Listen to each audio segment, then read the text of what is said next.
2.2 volt. You need tiny little cells, batteries, 2.2 volt batteries. You want to make an amplifier, still it is possible. But you don't have that the luxury of VCC equal to 12 volt to do the biasings. So that VE equal to 2 volt is very critical. You can't make VE equal to 2 volt if your VCC is only 2.2 volt. See, VCC has to be way higher than the VE. So when it comes to that, you will use the common emitter amplifier that as a kind of variation of the main common emitter amplifier idea.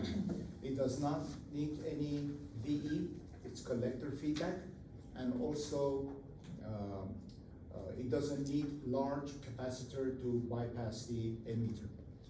Now, there is another version of the VE, common emitter amplifier. This is known as, it's not a genuine common emitter amplifier, but it provides certain benefit. We won't know about the benefit unless we analyze it. So what is the practice? Here, this is the difference.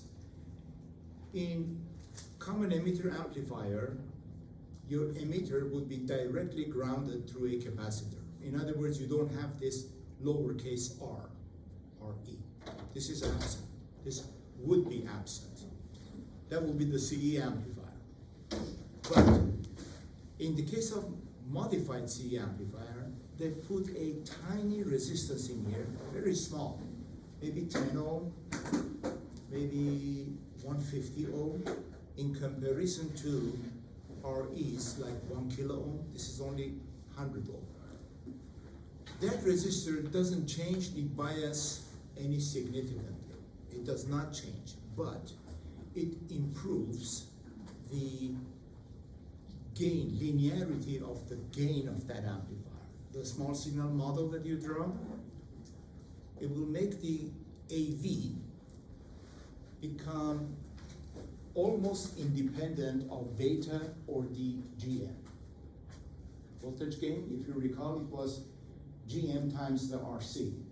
But the GM is kind of a function of temperature because GM is IC over VT. So it could change the gain. We want something more solid, fixed gain. Now, this amplifier is capable of, with an RC over there and an RE, to give you a voltage gain, unloaded voltage gain, excluding RL, which I can tell you offhand what it is. It's minus the ratio of RC over lower RE. For example, if RC happens to be 1 kilo ohm, RE 100 ohm, this one, the AC voltage gain will be approximately 1K over 100, 10 times. Usually the GM makes the gain go to 100, 140. You lose that high gain, advantage of the higher gain. But you will get linearity instead. So whether it is 1K over 10 ohm or 2K over 10 ohm, you can change the gain between 10 to 20. The circuit becomes, voltage gain becomes almost independent of the beta GM emitter. So in order to prove that, we need to analyze it. So what is the analysis? I will solve an example on the board, see, exactly on that circuit. But let's see how you do the analysis. Number one is DC analysis. How do you analyze the DC? Well, you Thevenize the circuit, R1, R2, etc. You calculate the current flow, you include RE and this lowercase RE, both in series, you're doing DC analysis, and then you calculate all the DC voltages. Capacitors are stripped from the circuit. You finish with the DC analysis, you calculate your RPi, GM, etc., etc. So all the small parameters will emerge out of the DC analysis. The next thing is AC analysis. When it comes to AC analysis, you start building the AC model. When you build the AC model, this time, E is not connected to the ground, like the common emitter amplifier. The E will go to the ground, this is the ground. AC ground. This is the AC ground because capacitor shorts.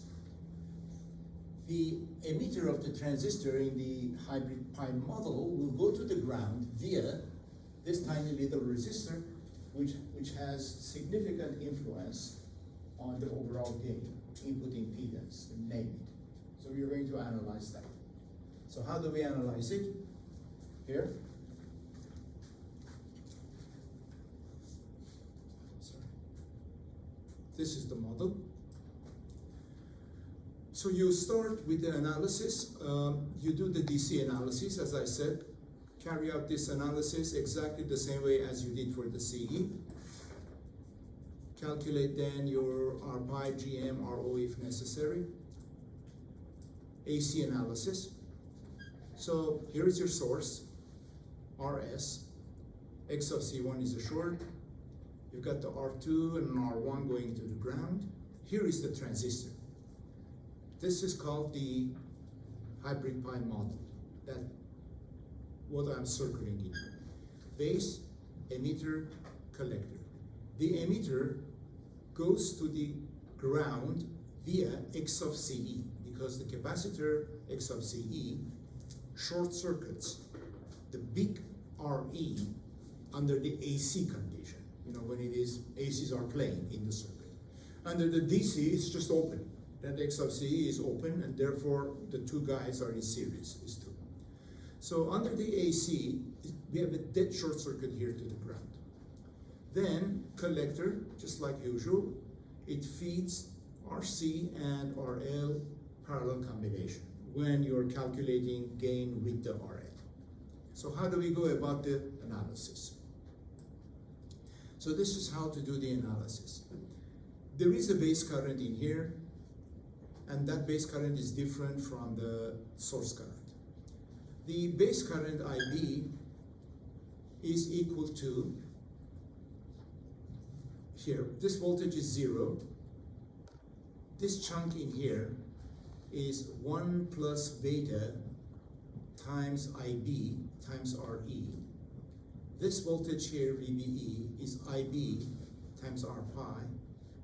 All voltages, that voltage plus this voltage is equal to voltage from here to the ground, VI. It's this expression, that expression. The signal, IB is equal to VI over R pi plus 1 plus beta R. Okay? So learn how to apply the AC analysis.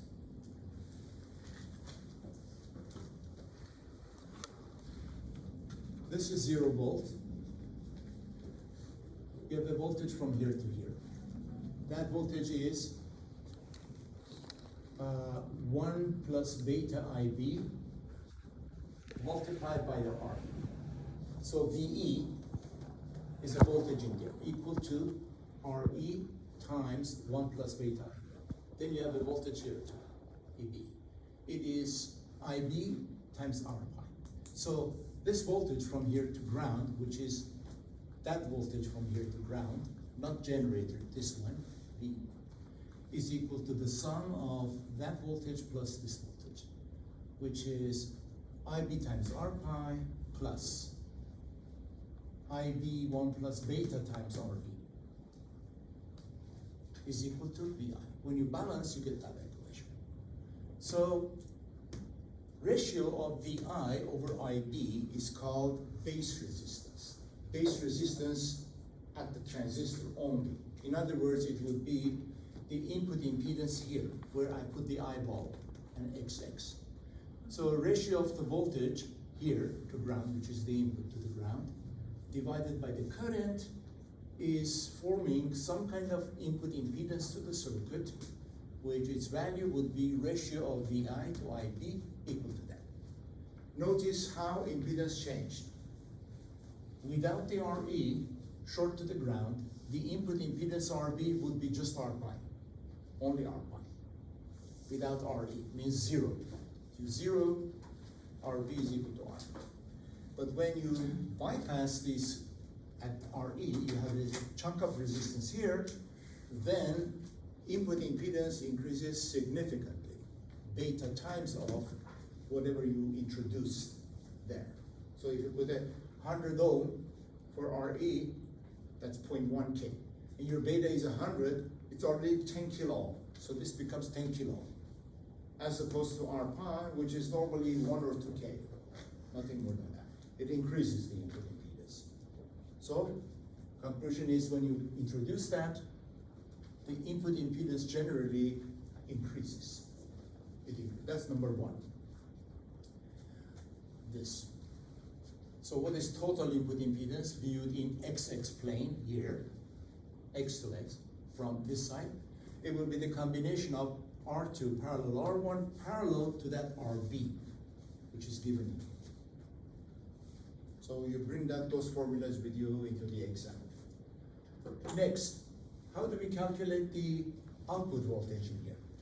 Well, you need to multiply IC by the parallel combination of RC and RL. Here it is. VO is minus beta IB, beta times IB, multiplied by RC parallel RL. But we have IB up here, if you notice. We already figured it out.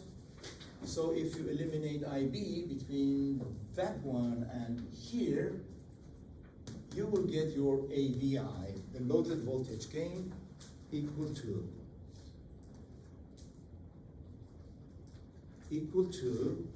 this quantity here.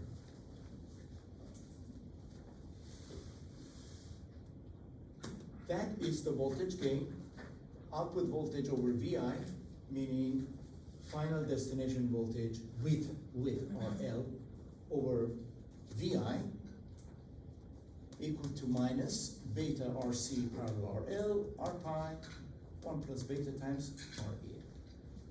Now, which formula would you bring into the exam? This is the best formula because it can work also for the common emitter amplifier where you didn't have the RE. RE was non-existent. You know what? Just put 0 in here, it will tell you, become the old formula. Put 0 for RE, this disappears. You get beta over R pi, which is GM, times RC parallel RL, finished. See? It's the old formula for the regular common emitter amplifier. So this is more universal, this one. It's a universal formula. So what is significant about it? Significance of this equation. You notice that the voltage gain still depends on beta. We want less dependency on beta, as much as possible. It depends on R pi. Depends on R pi. Well, remember R pi is a small signal model, meaning that if signal gets large, your R pi becomes nonlinear. You know, it is not the same value. So you calculate 1K, that is infinitely small signal. But if signal gets bigger, it's not quite the value that you calculated for 0. So we want less dependency of AV on both beta and R pi. Let's see if this equation is suggesting that you have really less dependency. Check here. If beta happens to be a large number, beta, usually it is 100, 150. 150 times of RE way dominates the R pi, right? Because R pi's are 1 or 2K. This is 150, that's 100 ohm, that's 15 kilo. 15 kilo over 1 kilo, that's 1 order of magnitude greater. So if this is usually small compared to that, delete that, okay, from equation. It doesn't add significantly to the denominator. Next, you get a ratio of beta over 1 plus beta. You see that? Again, if beta is much more than 1, which is 100 is way greater than 1, then this ratio is also approximately equal to 1. Right? Beta over 1 plus beta. So that goes out. What is left in here for the gain? The leftover formula will be approximately RC parallel RL over RE. Now, this equation suggests that linearity is now created in the circuit. ratio of output voltage to input voltage, regardless of what is beta, regardless of how big is your input, unless you cut off or saturate the transistor. We're not talking about that limit. But as it gets better, the ratio of output voltage over input voltage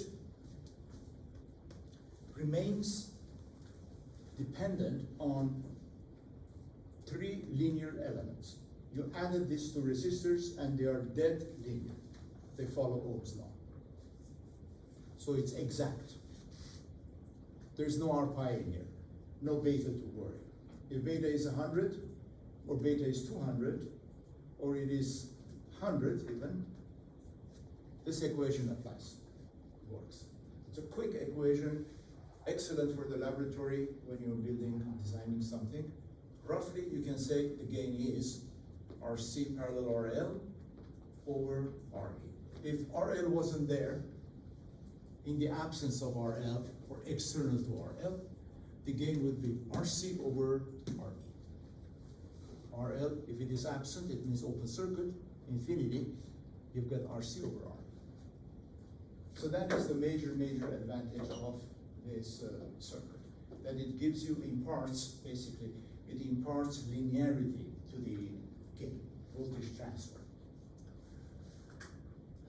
Now we have something else in here. What happens to the emitter? Is emitter grounded? No. You pick a signal in here as well.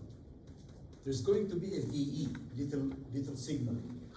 What's the value of the VE? What's the voltage transfer from here, VI, into VE? In other words, you feed here, if you want to get an exit from here, output from here, from the emitter, there is a signal in the emitter.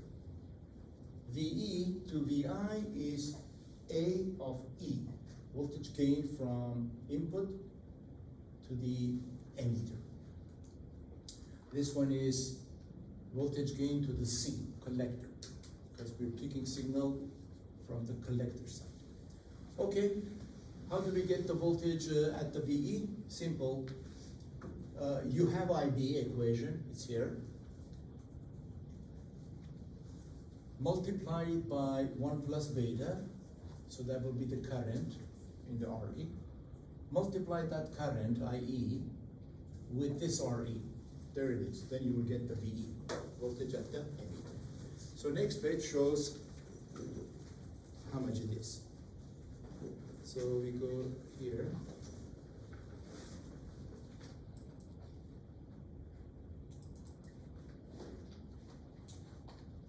At the top.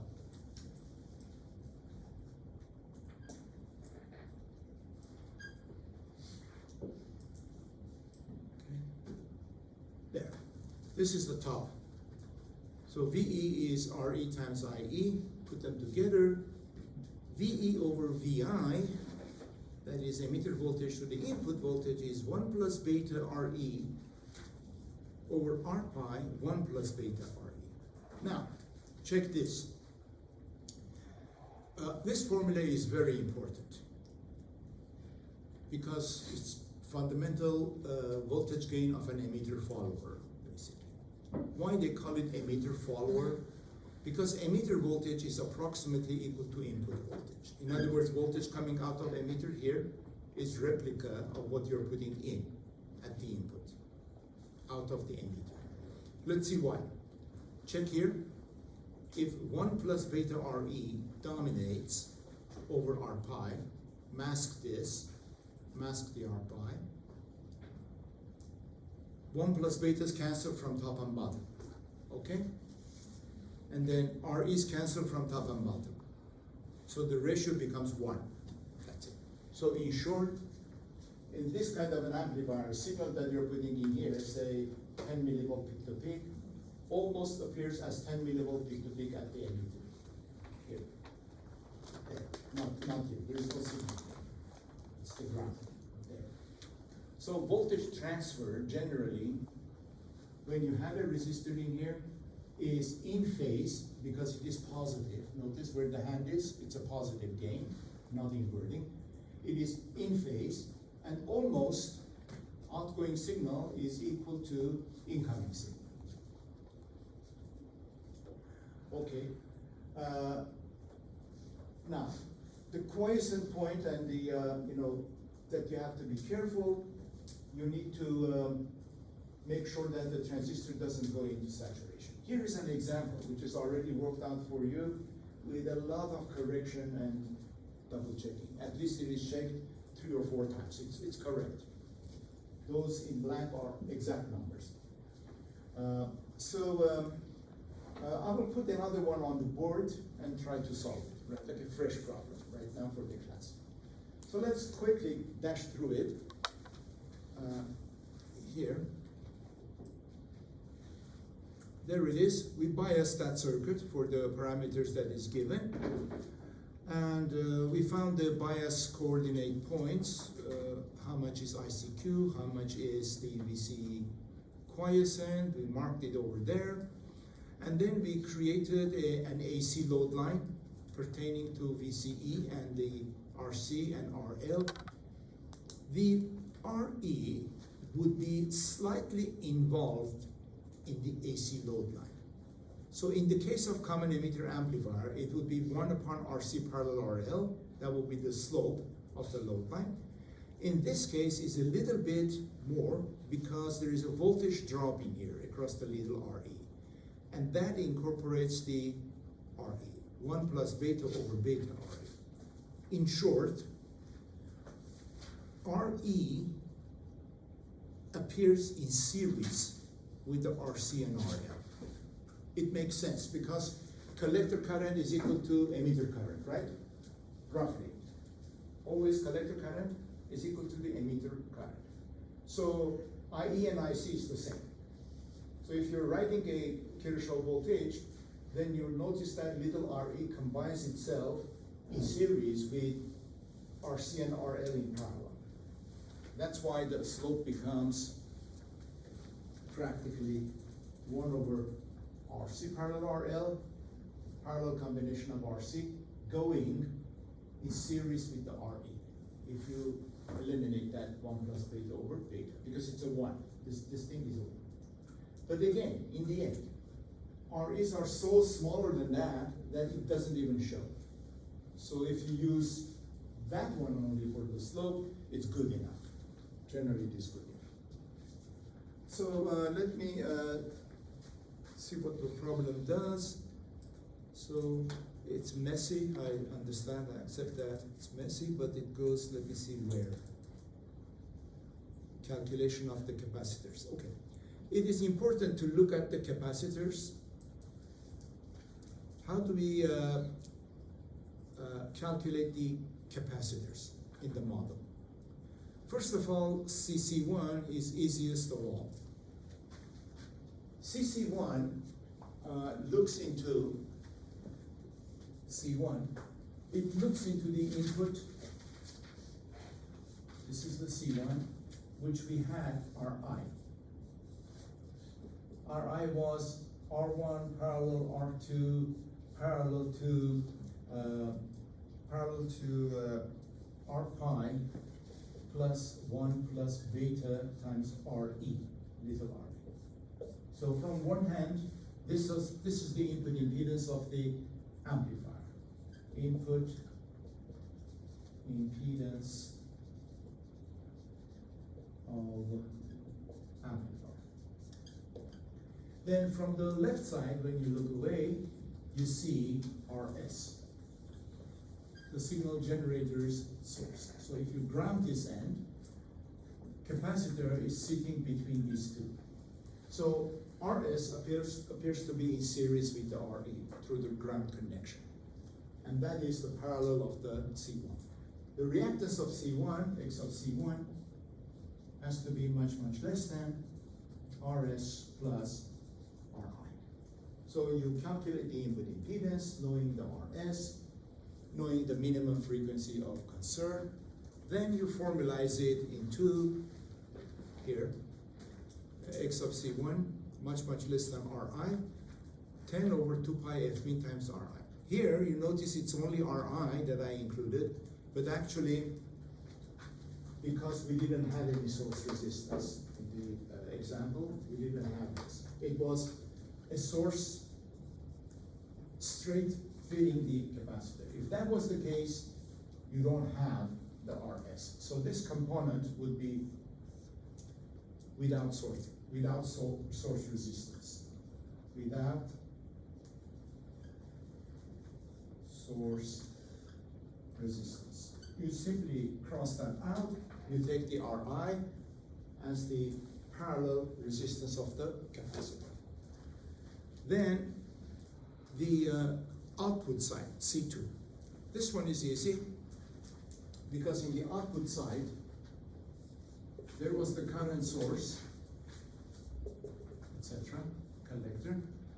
You had RC, and then you had the capacitor here, C2, there, going to RL. Here, same story. Current source is an infinite impedance when you ground the input. When you ground the input, all the current sources disappear in the AC model, so this becomes an open circuit. Therefore, the capacitor sees a series combination of these two as its own parallel companion. Therefore, the reactance has to be 10 times less than that.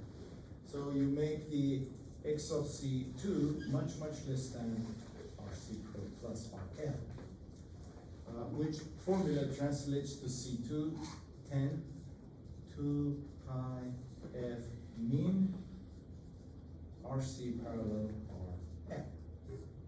That's the way you calculate. However, the other one is different when you calculate CE. Okay, let's see why. If we go back to the model, the output impedance, when viewed in the direction of emitter, direction of the emitter of a transistor, is R out.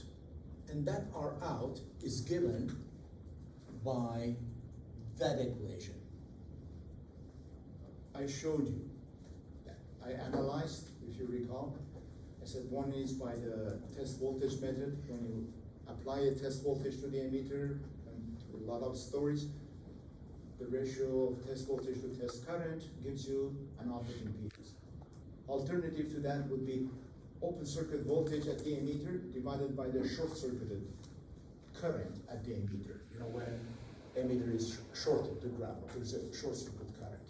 This ratio brings out the R out. The R out, this formula is worthy to carry, is source parallel R1, parallel R2, series R pi, divided by 1 plus beta. However, if you don't have source, then what is that? If your source is 0, you don't have this. Instead, you know, signal is being fed directly, so this becomes a short. Then what will be the input? This is the universal formula.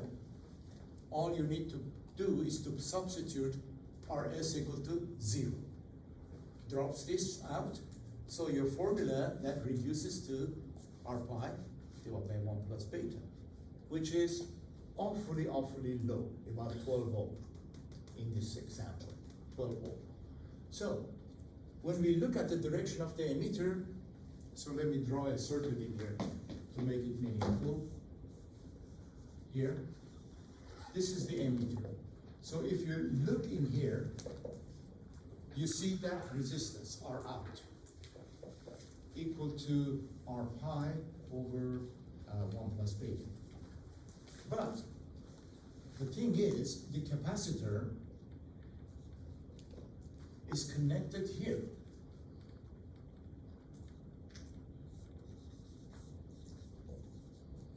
Is connected right here, CE. So I need to add the output impedance at the emitter, which is this one. Then output impedance here at this end, where the capacitor will be connected, is going to be RE in series with this, R pi over 1 plus beta plus the RE. And then the resulting impedance in here, right there, will go parallel with the RE. So I broke it down into these segments. On this side, it's the view towards the emitter without RE, which is that much.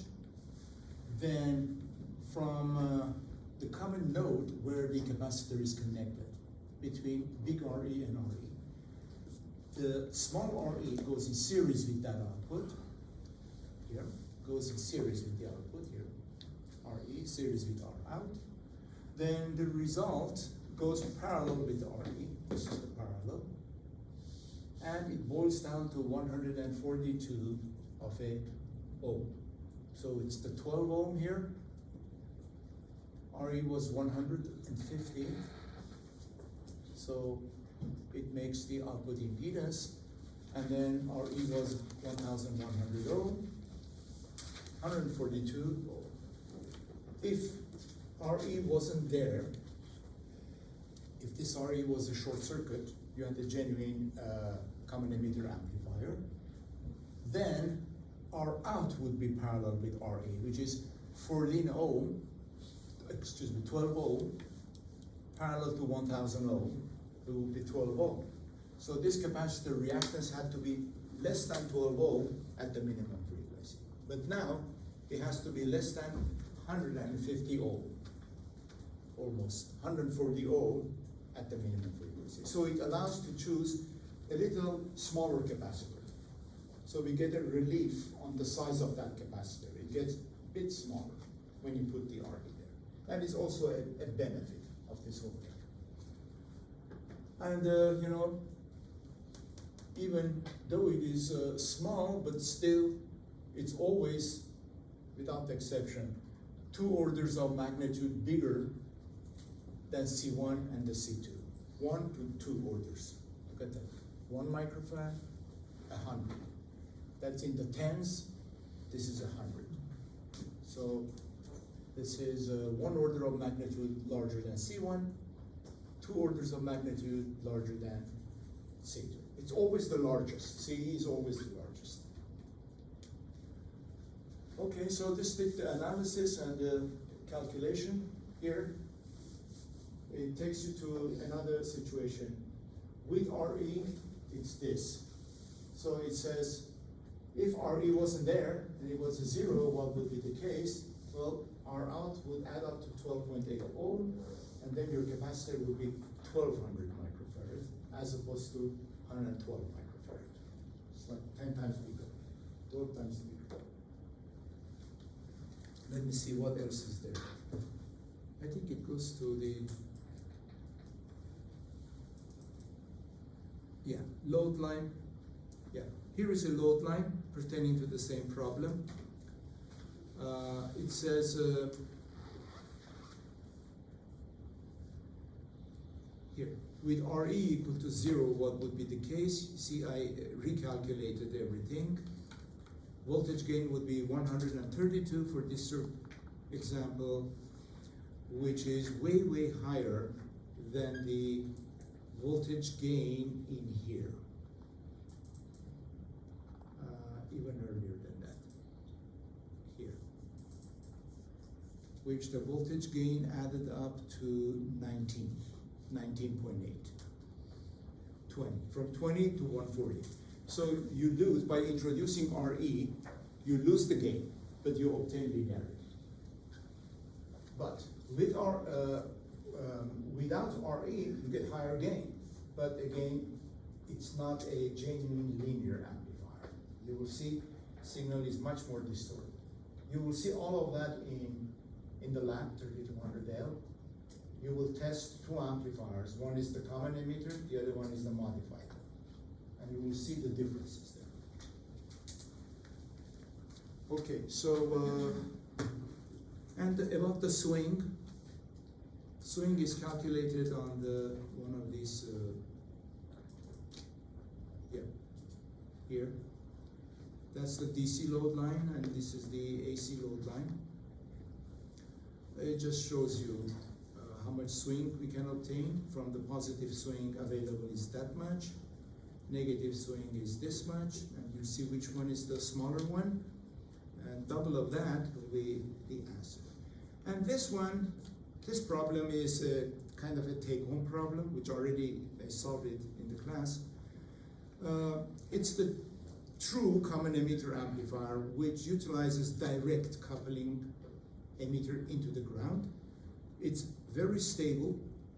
It is known as the collector feedback. DC feedback is applied to the base in order to stabilize collector emitter voltage. Those are the answers. And what is the advantage of that over the CE? Advantage is you don't have the capacitor. That big CE, it's not there. You don't need 1200 microfarad capacitor.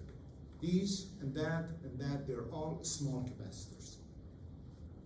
And also, you don't need to have a larger supply voltage because you don't need to have a emitter voltage in order to bias the transistor. All right, so let me see what else is on the last one. Yeah, this is a common emitter amplifier, gentlemen, that one. But it is with a PNP transistor. So take it as an example. The way that you bias, very similar to the NPN, except everything is inverted. These two resistors with the supply set a voltage at the base, DC voltage. Then the DC voltage there sets the emitter voltage here at the top. In PNP, emitter is positive to the base as opposed to the PNP, where base was positive to the emitter by 0.7 volt. So whatever voltage is there, this is higher than 0.7 volt. So if you had 8 here, this would be 8.7 volt, higher. The current in the emitter is in the direction of that little arrow. Do you see that little arrow here in PNP? That says current is coming that direction. Positive current is in the direction of that arrow. Then what is base? Base current moves away as opposed to the NPN, which moved in, it's in the reverse. The collector current, again, DC collector current, moves away. And this end is connected to the ground. So when you flip the transistor, the PNP transistor, you can show it with positive supply voltages. And that is the norm in presenting the diagrams. It's like a little unusual to you. PNP is flipped. Otherwise, you have to label the top one like a minus VCC, or this one as a minus VCC. So all the signs, get mixed up in the power supply. So it's the best to flip the direction of the transistor, but watch for the direction of the currents. So it explains how it is obtained. Over there, take the B, point B, look back, Thevenize the circuit. So we get open circuit voltage at the B. Of course, capacitors are open. Looking back, open circuit voltage at the B, looking back, is ETH, voltage divider, of 10 and 15 with the 15 volt supply.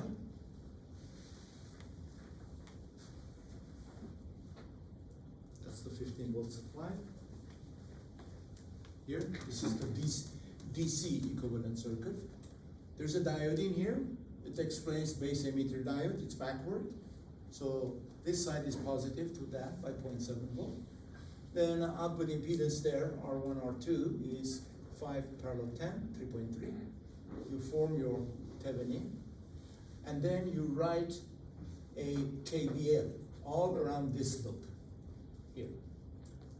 ETH plus IB times that parallel plus 0.7 plus 4.3 times 1 plus beta times IB minus 15, this is ground where we started, equal to 0. So you write that KVL here, as you can see, and then you calculate your IB. Once you figure your IB, base current, you multiply it by the beta, and that gives you the IC. IC is in this direction, pumping towards the 5K. So it creates 0.98, say 1 milliamp, 1 milliamp times 5 volt at the collector with respect to ground. Collector with respect to ground. And excuse me, and then we couple that 5 volt, decouple that 5 volt from the 4.7K resistor with CC2. CC2 bridges, eliminates the background DC, delivers only the change that will come across the C to the RL. And at the output we will see a signal. Why is it common emitter amplifier? Because this capacitor that you see CE short circuits RE, which is 4.3K. Supply is a short, this is short, therefore E will be the ground. One good news is when you are dealing with PNP stage as a CE, your AC equivalent circuit stays exactly the same as the NPN. No worries about the sign adjustment. Sign adjustment is only for the DC analysis because signs are different. You know, current voltages are different. When it comes to AC analysis, it is unimportant. Just use it as if it is an NPN transistor. Use the same approach. Now, I'm going to now analyze, just put an example on the board.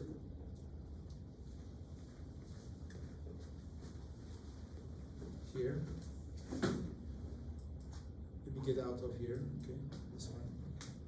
I'll log off.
Let us analyze this circuit.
That's the output, this is the input.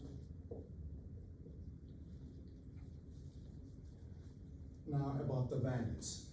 So let's select a supply voltage here. Let's say 15 volt.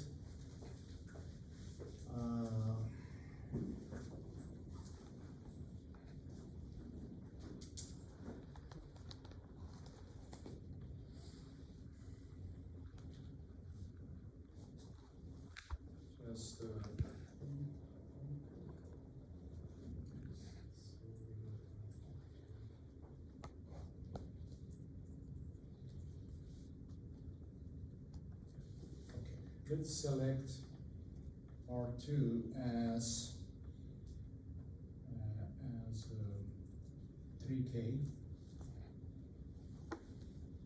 R1 as 12K. So,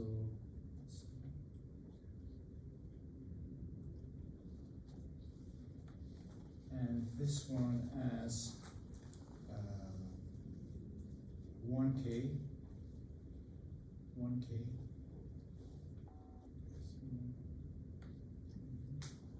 and then we get 3 million. And that one as 5. We can put it into, let's say, 2 and 8 tangle.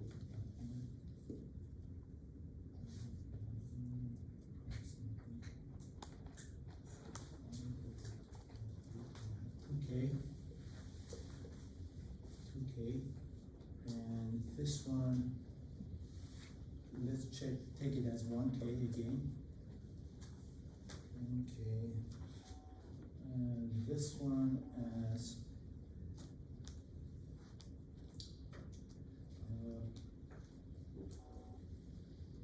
all right, let me just be more precise so that the numbers will be meaningful. 2.3.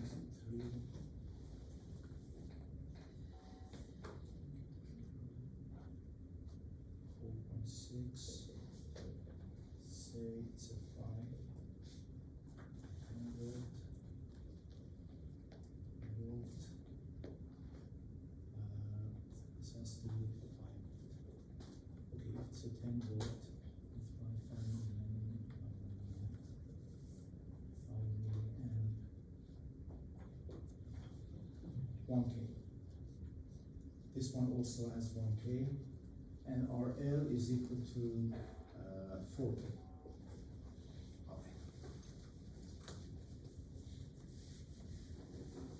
Okay. Here, this is an example of cascaded amplifier.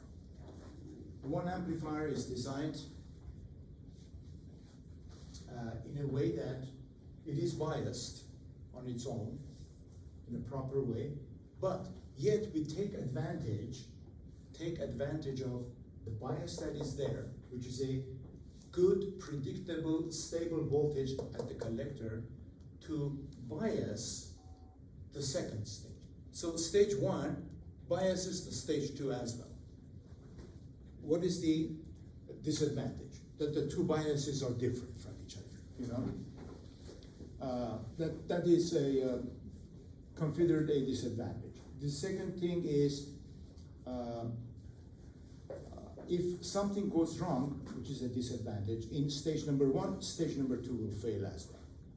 But if it was capacitively coupled, in other words, if I had a separate R1 and R2, like the example we saw, with a capacitor bridging between output and input, then if DC goes wrong in one, the second DC will not be disturbed, because DC will not transfer from one to the other.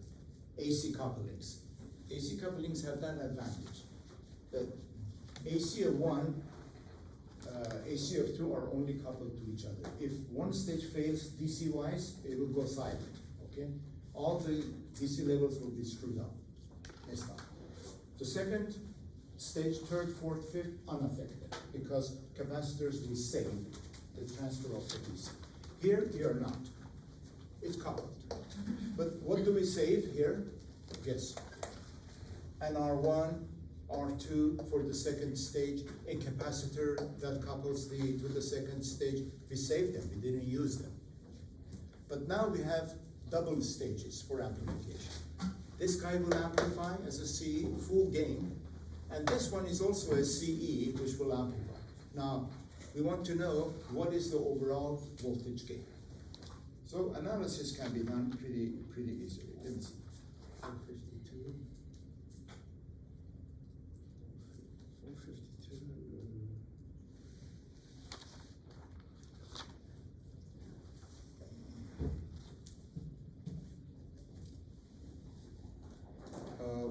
452.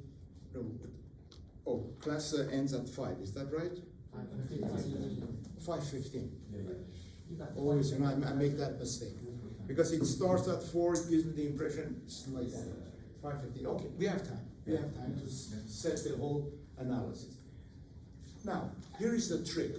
Gentlemen, it's an excellent engineering practice that when stages are DC coupled like that, to ignore transistor 2, transistor 1, IB2, assume it is much, much less than IC of 1.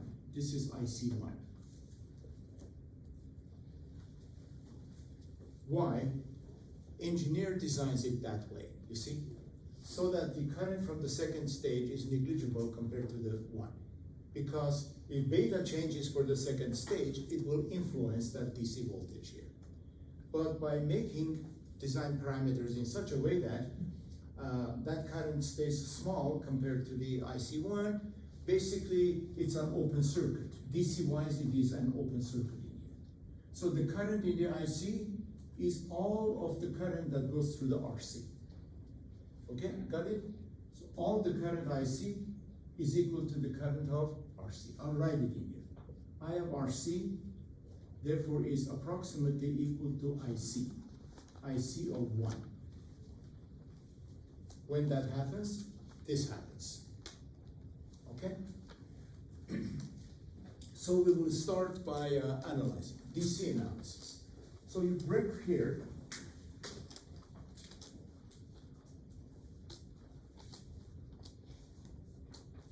So DC analysis.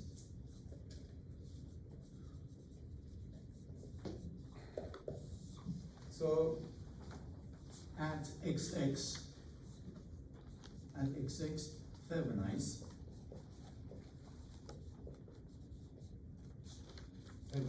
the DC, DC.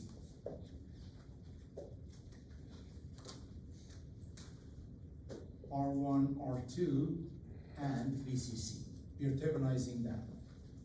When you look back, you will see E Thevenin equal to R2 over R1 plus R2 multiplied by the VCC. This is equal to 3K over 12 plus 3K multiplied by 15 volt. This will be 3.0 volt. So we got our DC voltage equal to 3.0 volt. The next thing is RTH. Is R1 parallel R2. That is 3K parallel to 12. Parallel into 12 is equal to 3 times 12 over 3 plus 12. So that is equal to 15. So in 15, and this is 3 times 12. 3, that goes 1. Here it was 5, 2.4 kilo. 5 to 2.4 kilo. 2.4 K. ETH, RTH, ETH. So what we have in here is a voltage source. Let me just show you how it is. We have a voltage source, 3 volt. You have R1 parallel R2, 2.4 K. It's feeding the base of the transistor. B of 1, E of 1, 1 kilo ohm goes to the ground, 1K, and then you have the current source in here, that's the C, and then you have 2K going to the 15 volt, and there is an IB in here, IB2 ignored, which we ignored here. Coming from that stage, it's coming in. It is ignored.